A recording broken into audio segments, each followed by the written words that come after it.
ہمارے پاس بعد السلام سوال یہ موجود ہے کہ آغا اگر کوئی شخص صاحب حیثیت ہو اور استطاعت ہو چکا ہو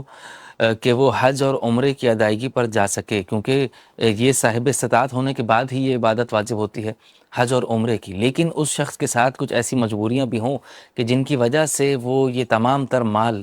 اپنی عبادت پر خرچ کرنے سے قاصر رہ جائے، یعنی اس کی بیٹی کی شادی کی عمر ہو چکی ہے،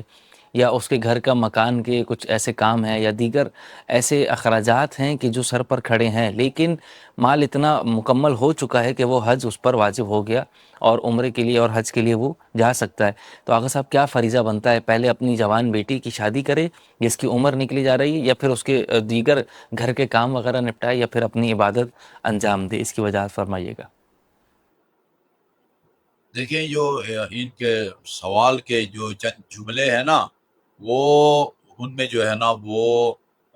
بے خیالی میں جو ہے نا وہ یعنی تضاد گوئی ہو گئی ہے۔ اور وہ کہتے ہیں کہ یہ بیٹی کی شادی بھی سر پر ہے، مکان کا کام بھی جو ہے نا لازمی طور پر ہونا ہے، اور ادھر حج جو ہے نا وہ بھی واجب ہو گیا ہے۔ وہ حج واجب تب ہوتا ہے کہ یہ آپ کی جو ہے یہ اس طرح کی جو ضروریات زندگی ہیں ان کو بجا لانے کے بعد آپ کے پاس اتنا پیسہ ہے کہ